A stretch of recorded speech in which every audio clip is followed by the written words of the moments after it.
ये कल जो अंबाला जिले की नारायणगढ़ सीट पर जो कल सभा हुई थी, जिस सभा में राहुल गांधी, प्रियंका गांधी, कुमारी शैलजा, आप, उदय भान जी, सारे लोग। अब इसकी एक तस्वीर है हुड्डा साहब, जिसमें राहुल गांधी कोशिश कर रहे हैं, या कहें कि आपको और आपके हाथ और शैलजा के हाथ मिलाकर राहुल गांधी मंच से, ये देखिए तस्वीर, देखा होगा आपने शायद। तस्वीर क्या देखनी। हाँ, तो ये बड़ा सिग्निफिकेंट है कि राहुल गांधी आप दोनों का हाथ मिलवा रहे हैं, बीच में पीछे चले गए वो। तो इसका क्या मतलब है? कुछ नहीं, मतलब ये आप लोगों की कहानियां गढ़ी हुई हैं कि कांग्रेस में फूट है, ये है कुछ नहीं। कुमारी शैलजा दुखी होकर 12-14 दिन घर में बैठ गई थी। जब पार्टी का प्रचार जोर पकड़ रहा था, वो घर में थी। फिर उनको खड़गे साहब ने मनाया, राहुल गांधी ने भी कोई मैसेज दिया। लेकिन हुड्डा साहब, ये जिस तरह से विधायक, मान लीजिए टिकट बटे, 90 विधायक उम्मीदवार हैं, उसमें से 70 से ज़्यादा भूपेंद्र सिंह हुड्डा जी के आदमी हैं, तो जाहिर है विधायक भी सब हुड्डा साहब के हैं, टिकट सब हुड्डा साहब के। मेरे तेरे नहीं है, कांग्रेस के आदमी है। तो इसलिए शैलजा के लोगों के कुछ टिकट कटे, उसी में वो रूठ गई थी, वो भवन में चली गई थी। नहीं, फिर उनको मनाया ये तो आप लोगों की कहानी है ना।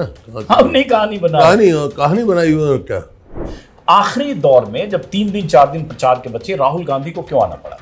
या कोई वजह थी कि उन्होंने नहीं, नेता है हमारे। तो इस बार आप ऐसा भी चाहते हैं कि आप नहीं, दीपेंद्र सिंह हुड्डा इस बार मुख्यमंत्री? क्यों, आप मेरे को रिटायर करना चाहते हैं? वो रथ पर जो ब्रह्मचारी जी हैं, सांसद सोनीपत के, वो थे, बहुत सारे लोग थे। ब्रह्मचारी जी ने कहा कि अब की बार दीपेंद्र हुड्डा बने। उनकी भावना हो सकती है, उनकी वो हो सकती है, वर्कर की भावना हो सकती है। लेकिन जैसे ये कुछ लोग कह रहे हैं कि हो सकता है, जैसे आप कह रहे हैं विधायकों का, हो सकता है मान लो 40 विधायक, 50 विधायक अगर आप ही के होंगे, जीत के आए, तो वो कहेंगे कि भाई हम चाहते हैं दीपेंद्र हुड्डा को मुख्यमंत्री। हाइपोथेटिकल आप नरेशन बनाते हैं। मैं और आप भी चाहेंगे कि अभी बैटन ट्रांसफर करने का? No, I am neither retired not tired. जैसे अमित शाह का एक बयान आ गया कि 3D की चलती है, दलाल, डीलर और दिल्ली के दामाद, और लगातार करप्शन को लेकर हमलावर है अमित शाह। जब कोई मुद्देहीन होते हैं, जब उनकी कोई उपलब्धि नहीं है, अपनी उपलब्धि बताए ना, 10 साल में क्या किया नहीं। एक उपलब्धि ये है जो शाह ने कहा, उन्हीं के बयान बता रहा हूँ, 2004 से उनके बयान नहीं, आप सारे हरियाणा में घूमते, आप अपनी बताओ।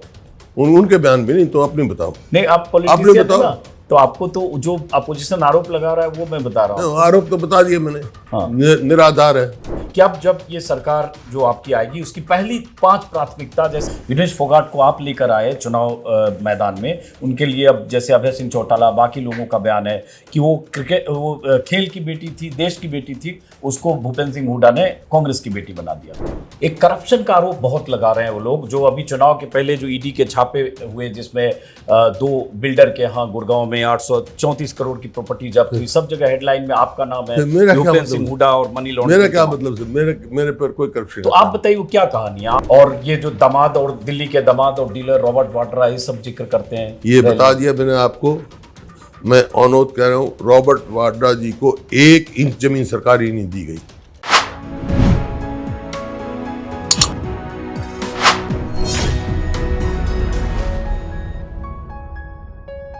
नमस्कार दोस्तों, एक दौर था, 40, 50, 45 साल पहले का दौर, 60 साल पहले का दौर, जब हरियाणा की राजनीति में 3 लालों का दखल था।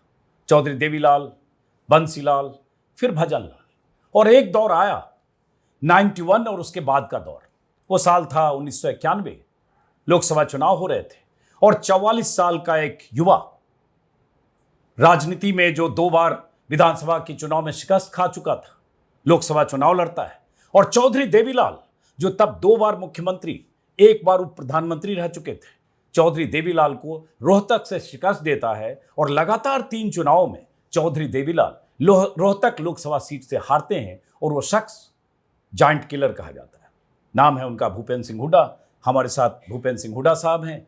और उसके बाद लगातार उनकी राजनीति लालों की राजनीति से अलग चलती हुई, लीग से अलग चलती हुई, उनको चुनौती देती हुई यहां तक पहुंची। 2005 से 2014 तक लगातार 10 साल, कुछ महीने कम होंगे, हरियाणा के मुख्यमंत्री रहे। 10 साल बीच में बीजेपी की सरकार, और अब इस बार फिर से हरियाणा में सरकार बनाने की जो कवायद चल रही है, जो दावे और वादे के साथ कांग्रेस चुनाव मैदान में उतरी है, उसके प्रमुख चेहरा, मुख्यमंत्री के दावेदार, सीएलपी के नेता विपक्ष हरियाणा में, और हरियाणा कांग्रेस के सब कुछ एक धुरी की तरह भूपेंद्र सिंह हुड्डा। और आज मैं आपके गढ़ में हूं, रोहतक में। और रोहतक ही वो गढ़ था जहां से आपने राजनीति में टेक ऑफ किया था। तो फिर आप टेक ऑफ की तैयारी कर रहे हैं? देखिए, ये तो मेरा परिवार राजनीति में रहा है। मेरे दादाजी फ्रीडम फाइटर थे, मेरे पिताजी चौधरी मातूराम रणवीर सिंह मातूराम रहे, चौधरी रणवीर सिंह जो हैं 7 विभिन्न सदनों के सदस्य रहे। दुनिया में कोई नहीं रहा।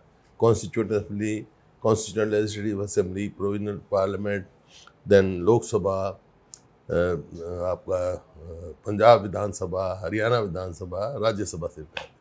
तो उस हिसाब से पार्टी से जुड़े रहे और 91 में मेरे को मौका मिला, राजीव जी ने यहाँ से टिकट दी।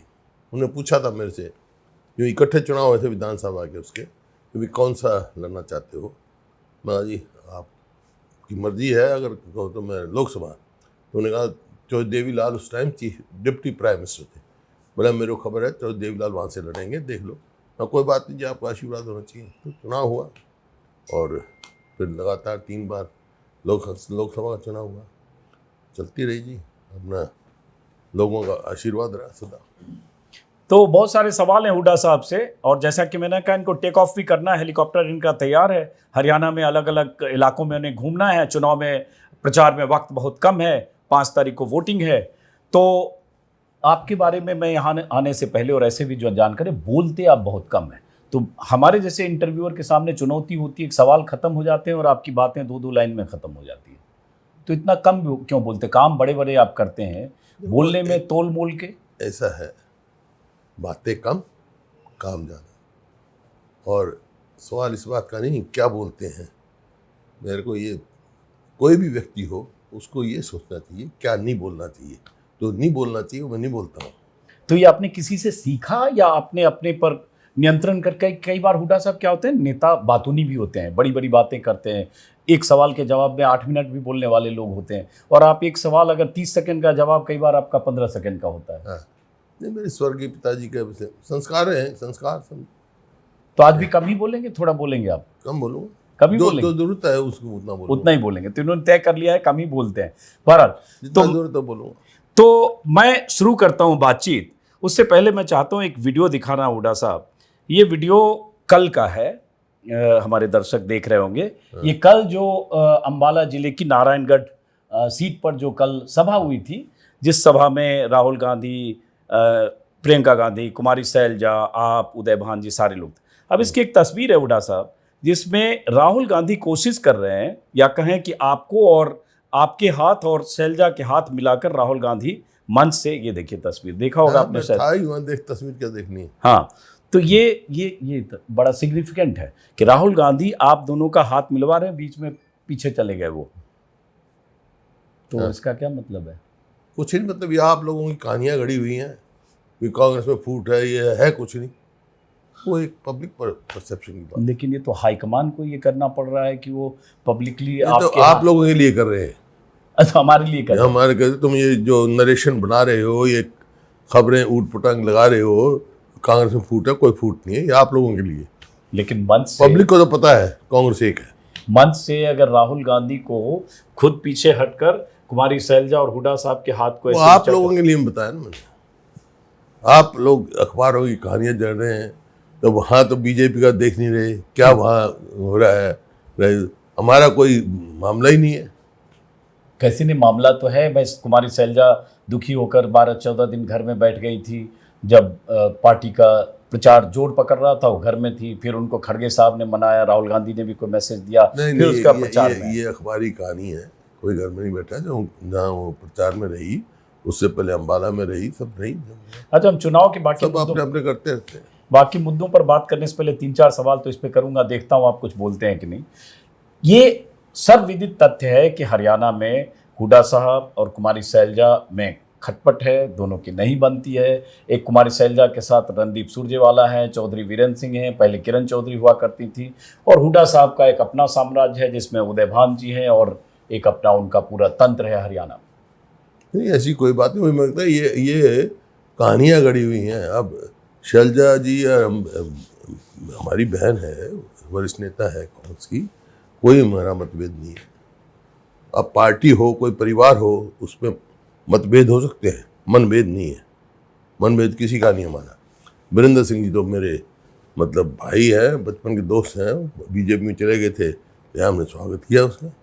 रणदीप मेरा अजीज है, वो मेरे साथ मंत्री रहा। कोई वैसे आप लोगों को लगता है एक बार हमने यही लोग के बयान आते हैं ना, जैसे कुमारी शैलजा भी मुख्यमंत्री बनना चाहती है, उन्होंने कहा, रणदीप हुड्डा ने भी कहा, तो बहुत अच्छी बात, रणदीप सुरजेवाला, ये तो बहुत अच्छी बात है, बहुत अच्छी बात है। ये राजनीति में हो, आप इच्छा ही नहीं रखो, अब आप पत्रकार हो, आप इच्छा ही नहीं रखोगे मैंने आगे बढ़ना है, तो स्टैग्नेंट हो जाएंगे। ये तो सबका अधिकार है, प्रजातंत्र है, जितने ज़्यादा उम्मीदवार होंगे उतनी पार्टी मजबूत होगी। तो इच्छाएं टकरा नहीं रही हैं कहीं अंदर? कोई टकराव नहीं, क्योंकि कांग्रेस की पद्धति है, चुनाव के बाद विधायकों से पूछा जाता है, ऑब्जर्वर आते हैं, फिर हाईकमांड फैसला करती है। तो इस बार जैसे हरियाणा में चुनाव के बाद अगर सरकार बनने की स्थिति हुई तो मुख्यमंत्री आप ही बनेंगे? देखिए, जो मैंने बताया, कांग्रेस की पद्धति है, ऑब्जर्वर आएंगे, वो पूछेंगे, मत लेंगे विधायकों का, और हाईकमांड फैसला करेगी, जिसको बनाएगी वो मंजूर होगा हमारे। लेकिन हुड्डा साहब, ये जिस तरह से विधायक, मान लीजिए टिकट बटे, 90 विधायक उम्मीदवार हैं, उसमें से 70 से ज़्यादा भूपेंद्र सिंह हुड्डा जी के आदमी हैं, तो जाहिर है विधायक भी सब हुड्डा साहब के हैं, टिकट सब हुड्डा साहब मेरे के। तेरे नहीं हैं, कांग्रेस के आदमी हैं। कांग्रेस ने नीति बनाई थी कि अब के जिताऊ और टिकाऊ को टिकट देनी है, ये क्राइटेरिया था। स्क्रीनिंग कमेटी बनी थी, 2500 दरखास्त थी, स्क्रीनिंग करी, जब निष्कर्ष पे पहुंचे मेरे तेरा या किसी का नहीं है, कांग्रेस के उम्मीदवार है। लेकिन उस स्क्रीनिंग कमेटी में चूंकि हुड्डा साहब का ज़्यादा जोर था, उदय भान जी उनके, नहीं, आप दीपक लोगों की बावरिया कहानियां, उनके। आप लोगों की कहानियां हैं, पार्टी का अपने तरीके हैं, अपने तरीके से टिकट दी है, सबको छानबीन के टिकट दी है, वैसे थोड़ा ही दी है। तो इसलिए शैलजा के लोगों के कुछ टिकट कटे, उसी में वो रूठ गई थी, को भवन में चली गई थी, नहीं, फिर उनको मनाया ये गया। तो आप लोगों की कहानी है ना, हमने कहानी बना, कहानी बनाई हुई है, क्या कहानी बनाई? कुमारी शैलजा ने इंटरव्यू में कहा, मेरे इंटरव्यू में भी कहा कि पावर सेंटर एक बना हुआ है, सेंट्रलाइजेशन ऑफ पावर है, संगठन नहीं बना 10 साल से। ये ठीक बात, 10 साल से नहीं, ज्यादा हो गया। हाँ। संगठन नहीं बना, क्यों नहीं बना? आप बताइए क्यों नहीं? अब यही तो बात है ना, कानून है, संगठन बनना चाहिए, संगठन बनता मजबूती होती, लेकिन 19 के चुनाव में भी संगठन नहीं था, हमारी बड़ी अच्छी परफॉर्मेंस रही। संगठन हो तो उससे लाभ होता है। तो क्यों नहीं हुड्डा साहब संगठन? ये अंदरूनी कारण तो आपको बताएंगे नहीं, सबसे बड़े नेता आप हैं। नहीं, पार्टी के जनरल सेक्रेटरी होता है इंचार्ज, वो देखते हैं, हमारे जनरल सेक्रेटरी बदले, पहले नहीं करके गए, कोई बात। चलिए, बहरहाल, तो ये अब हम जरा राहुल गांधी और उनकी यात्राओं पर आते हैं। भूपेंद्र सिंह हुड्डा साहब, कल राहुल गांधी को का प्रचार शुरू हुआ नारायणगढ़ से, जिसका वीडियो शुरू में मैंने दिखाया। उनको जल्दी जाना है इसलिए घड़ी भी देख रहे हैं। राहुल गांधी का प्रचार शुरू हुआ, प्रियंका गांधी, केसी वेणुगोपाल, आप, कुमारी शैलजा, सब। आज भी प्रियंका गांधी और राहुल होंगे, दीपेंद्र हुड्डा जा रहे। आखिरी दौर में जब 3 दिन 4 दिन प्रचार के बचे, राहुल गांधी को क्यों आना पड़ा? या कोई वजह थी कि उन्होंने नहीं, नेता है हमारे, यात्रा लेकर इस तरह से वो करते हैं, उनका तरीका। तेलंगाना में भी ऐसे किया था उन्होंने, तेलंगाना में भी ऐसे किया था। ये नहीं है कोई पद यात्रा करते हैं, गाड़ी में जाते हैं, रास्ते में लोगों को मिलते हैं, वहाँ से इंटरेक्शन करते हैं। ये मतलब उनकी तेलंगाना इलेक्शन चुनाव हुआ, उसमें भी ऐसे ही किया था। जैसे कुछ लोग मानते हैं कि चूंकि कांग्रेस का एक माहौल बना हुआ दिख रहा है सारे सर्वे और उसमें, तो पार्टी हाईकमान को ये न लगे कि हम लेफ्ट आउट हैं और हमारे बिना जित रहे हैं, तो इसलिए वो भी आ गए अपनी मुहर लगाने। नहीं, पहले भी होके गए हैं, पहले 2 पब्लिक सभाएं की 2 पब्लिक मीटिंग करके गए हैं, फिर ये कार्यक्रम बना रखा था, फिर कश्मीर चले गए, कश्मीर के चुनाव थे, आए हैं, उनका ये है। तो आप जब कहते हैं ना कि पार्टी हाईकमान फैसला करेगा चुनाव के बाद और विधायकों की राय ली जाएगी, लेकिन आप जानते हैं कि उसमें बहुत कुछ तय होता है इससे कि हाईकमान किसको चाहता है और विधायक ज़्यादा किसके हैं। जैसे मान लीजिए 2005 का लोग जिक्र करते हैं कि तब तो भजन लाल उस स्थिति में थे कि मुख्यमंत्री बनते, लेकिन बाजी आपकी वो है ना, तो भजन लाल जी के साथ 18 MLA थे कुल 67 में से, मेजोरिटी मेरे साथ थी, मेरी मेजोरिटी ने मेरी तरफ मत दिया था हाईकमान को। हाँ, 47 या कुछ ऐसे आपके विधायक थे, कुछ ऐसे था। फिर जैसे वही हाईकमान ने जो मेजोरिटी थी उसकी बात करी और उन्होंने जो कहा फैसला किया, हमने मंजूर किया। तो इस बार आप ऐसा भी चाहते हैं कि आप नहीं दीपेंद्र सिंह हुड्डा इस बार मुख्यमंत्री? क्यों, आप मेरे को रिटायर करना चाहते हो? नहीं, ऐसे उसका नाम घसीटा जा रहा है, जब तक मैं हूँ, ये हमारे परिवार में कोई ऐसा नहीं है, कोई दूसरे परिवार का कुछ नहीं है, हमारा परिवार। मैं 3 सभाओं में गया हुड्डा साहब। एक मैं गया था जींद में, जिस दिन नॉमिनेशन था विनेश का, वो रथ पर जो ब्रह्मचारी जी हैं सांसद सोनीपत के, वो थे, बहुत सारे लोग थे। ब्रह्मचारी जी ने कहा कि अब की बार दीपेंद्र हुड्डा बने। उनकी भावना हो सकती है, उनकी वो हो सकती है, वर्कर की भावना हो सकती है, लेकिन ऐसी कोई बात नहीं है। अच्छा, अगर ऐसी वो भावना हो जाए चुनाव ऐसा के ऐसा बाद, है, मेरे पिताजी जैसे रिटायर हो गए, उनके कितने साल के बाद मेरा आया नंबर, बीच में लंबा गैप था। लंबा गैप था। हाँ। 78 में रिटायर हुए थे, 78 के बाद 91 में बना था। मेहनत करेगा, जो आप थोप नहीं सकते हैं, पर जाते में थोपा नहीं जाते हैं कोई भी, चाहे आपका बेटा हो चाहे भाई हो। हाँ, लोग एक्सेप्ट करेंगे तो वो अपने आप मेहनत करेगा आगे नहीं। लेकिन जैसे ये कुछ लोग कह रहे हैं कि हो सकता है, जैसे आप कह रहे हैं विधायकों का, हो सकता है मान लो 40 विधायक 50 विधायक अगर आप ही के होंगे जीत के आए, तो वो कहेंगे कि भाई हम चाहते हैं दीपेंद्र हुड्डा को मुख्यमंत्री। हाइपोथेटिकल आप नरेशन बनाते हैं। मैंने और आप भी चाहेंगे कि अभी बैटन ट्रांसफर करने का no, I am neither retired not tired. मतलब अगर मुख्यमंत्री बनने की कोई गुंजाइश हुई तो नहीं, अगर हाईकमांड मेरे बारे में कोई फैसला करेगा, मेरे को जो जहाँ पे भी स्थान देगा वो काम मैं करूँगा। अब ये बताइए, जब चुनाव प्रचार अब ये आखिरी दौर में है, आज अब आपका असेसमेंट हो चुका होगा मोटे तौर पर कि हम कितनी सीटें कांग्रेस जीत रही है, तो आज की तारीख में आप क्या कहने की स्थिति में? भारी बहुमत से कांग्रेस सरकार बनने जा रही, नंबर नहीं दिया करता। भारी बहुमत जैसे एक बार 67 आ गई थी 2005 जो भी होगा, भारी बहुमत में कह दूँ तो हमें तो 50 जीतेंगे, 60 जीतेंगे, बन जाए 70-80, मैं इस वास्ते नंबर नहीं देता हूँ। भारी बहुमत से कांग्रेस पार्टी सरकार बनने जा रही है। अच्छा, अगर ये दावा कर रहे हैं, इसकी बुनियाद क्या है? क्या मुद्दों की वजह से, एंटी इनकम्बेंसी की वजह से? बहुत लोग कह रहे हैं जनता चुनाव लड़ रही है, जनता की नाराजगी 10 साल में ज्यादा है। ये जो हमारी सरकार थी कांग्रेस की 2005 से लेकर 2014 तक, और इनकी 14 से 24 तक, दोनों तोल के देख ली लोगों ने, हमारी उपलब्धियां और इनकी विफलताएं, उनको पता लग गया। इस वास्ते केवल कांग्रेस की ओर देखें। तो आप जिनकी विफलताएं बोल रहे हैं, जाहिर है बीजेपी के लिए बोल रहे हैं, बीजेपी के तमाम नेताओं के बयान, चाहे अमित शाह हो चाहे मोदी हैं, उन बयानों के केंद्र में आप हैं। जैसे अमित शाह का एक बयान आ गया कि 3D की चलती है, दलाल, डीलर और दिल्ली के दामाद, और लगातार करप्शन को लेकर हमलावर हैं अमित शाह। जब कोई मुद्देहीन होते हैं, जब उनकी कोई उपलब्धि नहीं है, अपनी उपलब्धि बताए ना 10 साल में क्या किया हरियाणा में, तो मेरे को खुशी होती है। तो ये बातें नहीं, अपनी उपलब्धि बताते हैं कि हमने 1.5 लाख बिना पर्ची बिना खर्ची के नौकरियां दी, यहाँ पर्ची और खर्ची चलती थी, करप्शन चलता था। यही तो बात है ना, उल्टा चोर कोतवाल को डांटे। इनके दफ्तर में, HPSC के दफ्तर में करोड़ों रुपए पकड़े गए, सबऑर्डिनेटेड सर्विसेज का चेयरमैन सस्पेंड करना पड़ा, जो कौशल रोजगार योजना जो लगा रखे इन्होंने निगम, उसका MD को पकड़े गए। और ये जो लगाए हैं इन्होंने कौशल रोजगार, इसमें ना तो मेरिट, ना रिजर्वेशन, ना पक्की नौकरी, परचून की तरह दुकान बेची। आप अखबारें उठा के देखो, आपका भी देखो, आपका काफ़ी साल से हो, उठा के देखो, आई हुई थी 10 लाख में ड्राइवर लगना है, कितना। हमारे यहाँ कभी ऐसी कोई बात नहीं, ना कोर्ट से कभी वो हुआ, कभी भी नहीं हुआ। एक केस बता दो, क्योंकि उल्टा चोर कोतवाल को डांटते हैं, राजनीति का पार्ट हो गया, तो क्या करेंगे? नहीं, केस का जिक्र करते हैं, केस पर हम आगे आएंगे, लेकिन जैसे आपने कहा कि 2 लाख नौकरियां देंगे, एक आपके मैनिफेस्टो में जो बड़ी बड़ी बातें हैं उसमें 2 लाख नौकरियां, तो ये 2 लाख नौकरियां जो खाली है भर्ती, वो भरेंगे, क्या करेंगे? 2 लाख रेगुलर सर्विस जो है नौकरियां खाली पड़े हैं, पद वो। यही कारण है, आप जाओ, अस्पताल में डॉक्टर नहीं है, स्कूल में मास्टर नहीं है, दफ्तर में कर्मचारी नहीं है, वो 2 लाख हमने कहा नौकरियां लगाएंगे। और क्या ऐसा है जो लगता है जिसकी वजह से कांग्रेस, आपको लग रहा है, सरकार बनेगी? कानूनी व्यवस्था है, बेरोजगारी है, महंगाई है, तरसते लोग। तो उसमें बेरोजगारी महंगाई की जब बात करते हैं, फिर वही सब आंकड़े जो बीजेपी लगातार देती है कि 10 साल में हमने कैसे या हरियाणा के लिए काम किया। आप जैसे देखिए, चूंकि शुरू में मैंने जो सवाल पूछा, अमित शाह का एक बयान है कि हुड्डा कहते हैं मैं CM बनूंगा, दीपेंद्र सैलजा सुरजेवाला भी तैयार हैं। उन्होंने, अमित शाह ने कहा भैंस तो अभी गांव के बाहर है और यहाँ मक्खन के लिए झगड़ा कर रहे हैं, ना कांग्रेस को बहुमत है, ना CM बन रहा है, आपस में सब झगड़ा कर रहे हैं। ये तो उनकी पूछो ना, आपने बताते हैं। इंद्रजीत कह रहे हैं मैं आपके, मेरे को मौका मिल जाए शायद। अनिल विज ने भी कहा, अनिल विज वो कह रहा है, वो अपनी देखते नहीं है, वो बगैर अपनी बात कवर अप करने के लिए दूसरे को करते हैं। भाई अपनी बताओ, आप उपलब्धि बताओ, अपने बताओ।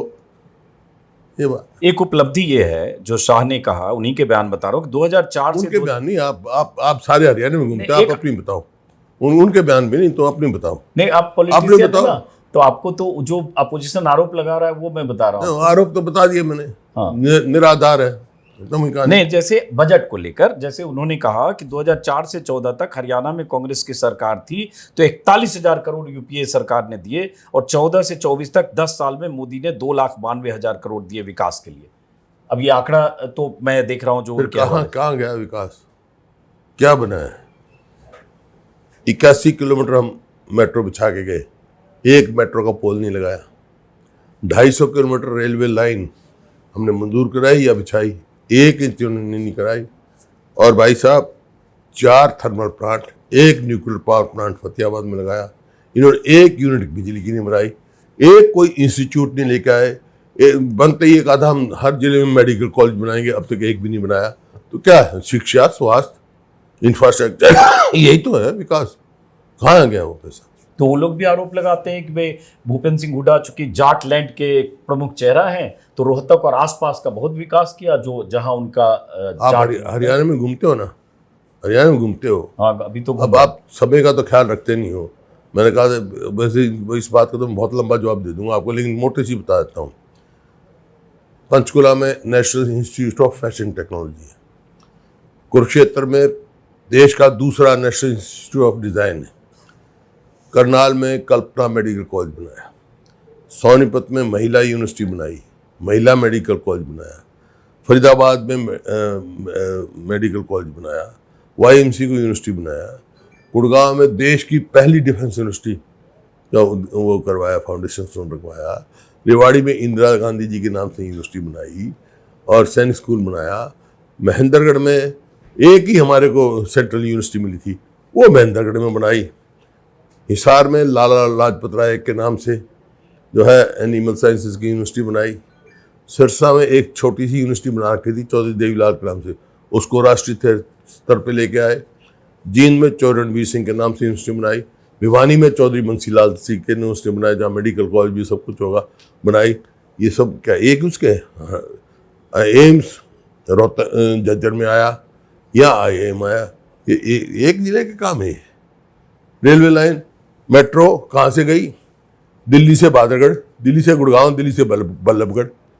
क्या ये हरियाणा? ये तो जिनके पास मुद्दे नहीं होते, मुद्देहीन बातें करते हैं, उनका कोई जवाब नहीं होता। तो ये बीजेपी कोशिश तो कर रही है। एक नाम बता देना उनके, आप सब आप ईमानदारी से बता दो। एक कोई ऐसा इंस्टीट्यूट है, राष्ट्रीय स्तर का इंस्टीट्यूट लेके आया हूँ, बहुत बड़ा यूनिवर्सिटी किया हो, रेलवे लाइन बनाई हो, मेट्रो बनाई हो, ना इंफ्रास्ट्रक्चर है। हिसार में हवाई अड्डा 7-8 साल से बन रहा है, वो तो 6 बार हो लिया उसका उद्घाटन। वो और उसको हवाई अड्डे की मंजूरी जो है ना बढ़ाने की, चौधरी अजीत सिंह के समय में दी गई थी। He was the civil. तो 18 में उसका उद्घाटन हुआ। अभी मोदी जी कहा के गए कि सरकार अब बन जाएगी तो कमर्शियल फ्लाइट वहां चलने लगेगी। चलो कई बार बनी, काल ये बयान में खट्टर साहब कहने लगे थे जब से। हुड्डा साहब चूंकि जाना है, 5 मिनट टाइम है आपके पास, सिर्फ 5 मिनट। 20 मिनट तो हो गए आपको। 5 मिनट मेरे को आप मेरे समय का ख्याल नहीं रखा। बस चलिए, 2 सवाल 3 सवाल 5 मिनट कि अब जब ये सरकार जो आपकी आएगी उसकी पहली 5 प्राथमिक। लेकिन पहली ये है कानून व्यवस्था जिस प्रकार की हुई है, आज अपराध में बहुत आगे हम बढ़ गए हैं। कानून व्यवस्था और बेरोजगारी, ये प्राथमिकता रहेंगी हमारी। तो आप सरकार बनते हैं पहले इसके लिए? 2005 से पहले ऐसा ही था, यहाँ चरमराई हुई थी कानून व्यवस्था। हमारे को सेवा का मौका मिला, बनते मैंने कहता बदमाशों या तो बदमाशी छोड़ दे, हरियाणा छोड़ दो, छोड़ गए थे। एक नशा को लेकर आपने बहुत कहा है, और मैं सिरसा हिसार देख के गांव-गांव में नशे का दो चीज हमारी सरकार आई, 2 चीज जो है हरियाणा में नहीं रहने देंगे हम, बदमाशों को और नशे को, जो ड्रग अब्यूज है। चलिए, आप बहुत जल्दी है इनको, इसलिए मैं फ्री करता हूं। एक सवाल जाते जाते विनेश फोगाट पर, चूंकि बहुत बात विनेश फोगाट की हो रही है। विनेश फोगाट को आप लेकर आए चुनाव मैदान में, उनके लिए अब जैसे अभय सिंह चौटाला, बाकी लोगों का बयान है कि वो खेल की बेटी थी, देश की बेटी थी, उसको भूपेंद्र सिंह हुड्डा ने कांग्रेस की बेटी बना दिया। ऐसा है, खिलाड़ी देश का ही होता है। जब ये विनेश वहाँ थी और सिल्वर मेडल इनको मिल गया था, गोल्ड मेडल में मैं समझता हूँ, मैं भी खिलाड़ी हूँ, कि इनको प्रॉपर गाइडेंस नहीं दी गई बच्ची को, नहीं तो गोल्ड मेडल मटेरियल है, गोल्ड मेडल मिलता है इनको। तो उस टाइम इनका बयान मैंने देखा, उन्होंने कहा अभी मैं अब नहीं करूँ, 30 साल की होगी, मैं अभी छोड़ दी मैंने। तो मेरे को बहुत मायूसी हुई, ये बहुत मायूस थी तो मैंने बयान दिया था, आप देख लेना। बीजेपी वालों को भी रिक्वेस्ट किया था मैंने, भाई ये देखो खिलाड़ी है, देश की है, पार्टी की नेता, आप इनको राज्यसभा में नॉमिनेट कर दो। मेरे पास तो विधायक है नहीं। तो उसका जवाब महावीर फोगाट ने कहा कि जब आप सरकार में थे तो बबीता और गीता के लिए जो वादा किया डीएसपी का नहीं। हाँ नहीं, मैंने जो वायदा दिया बनाए, मेरे डीएसपी बनाए हुए इन्होंने टिकट दी, योगेश्वर को दी, मेरे डीएसपी बनाए संदीप सिंह को दी। लेकिन बबीता गीता से जो आपने वादा किया डीएसपी का, वो दरोगा बन गए, सब इंस्पेक्टर बन गए, ऐसा उनके नहीं, जो पॉलिसी के अनुसार बने, जिसको डीएसपी बनना था डीएसपी बन गया, जिस लेवल का मेडल था उसको उसका लिए किसी। मेरी बात सुनो आप, फिर जब ये बने 3 ये लगे, तो जब यहाँ आए विनेश आए यहाँ, राहुल जी को मिले ये और पुनिया, और उन्होंने कहा कि हमारे को एक टिकट दे दो, दोनों में से किसी को। तो उनका ही फैसला था विनेश को दी जाए। विनेश को टिकट दी इस वास्ते कि हरियाणा की 2% पॉपुलेशन है, इसमें कॉमनवेल्थ में गोल्ड मेडल आते हैं तो 38 में से 22 गोल्ड मेडल हरियाणा के, ओलंपिक में 6 मेडल आते हैं तो 4 हरियाणा के। तो ये उस टाइप से है, खिलाड़ियों को प्रेरणा देने के लिए कहीं जाती होती है तो हरियाणा उसके साथ खड़ा है। ये इस बात एक आरोप आप पर बहुत लगता है बीजेपी की तरफ से, मोदी और शाह की तरफ से, करप्शन का। अभी भी अमित शाह ने कहा कि हम जब 2 लाख नौकरियां देंगे तो उसकी चिट्ठी डाकिया लेकर आएगा, कोई दलाल और डीलर लेकर नहीं आएगा। यहाँ हमारे नौकरियां बेची गई। 10 साल में एक भी नौकरी साबित कर दो, इनकी मैं कर दो, आपके अखबारों में पड़ी हुई है, इन्होंने बेची है नौकरी, ना रिजर्वेशन है। इन्होंने तो ये कहा इसमें रिजर्वेशन नहीं है, जो शेड्यूल कास्ट है, बैकवर्ड क्लास है, जिनको रिजर्वेशन का बेनिफिट नहीं मिला, पढ़ाई का नहीं मिला, उनकी तो मर गई। एक करप्शन का आरोप बहुत लगा रहे हैं वो लोग, जो अभी चुनाव के पहले जो ईडी के छापे हुए, जिसमें 2 बिल्डर के यहाँ गुड़गांव में 834 करोड़ की प्रॉपर्टी जब्त हुई, सब जगह हेडलाइन में आपका नाम है, भूपेंद्र सिंह हुडा और मनी लॉन्ड्रिंग। मेरा क्या मतलब से मेरे पर कोई करप्शन? तो आप बताइए वो क्या कहानी है, आप जरा कहानी में नहीं जाता, जब मेरा कोई कुछ ऐसा हुआ ना, मेरा कोई वास्ता नहीं है।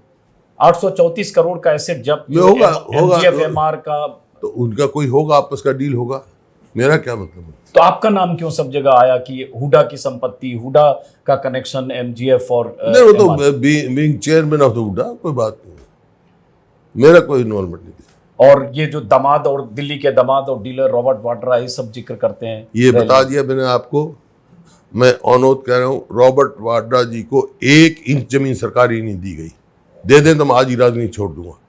ये कहानियां नरेशंस बना। लेकिन कभी आपको लगता है कि आप पर शिकंजा कसने के लिए सब होता है कि ऐसा है, मेरा दादा फ्रीडम फाइटर था, मेरा बाप फ्रीडम फाइटर था, 8 जेलों में रहे, इन चीज़ों से नहीं डरते हम, इन चीज़ों का मेरे कोई वो शिकंजा नहीं कर सकते। लेकिन ये है कि मेरे को देश के जुडिशल सिस्टम पे पूरा भरोसा है, न्याय होगा। चलिए, बहुत बहुत शुक्रिया हुडा साहब, बहुत बहुत शुक्रिया, नमस्कार। बहुत कम है, जल्दी में जो सवाल हो पाए, नमस्कार।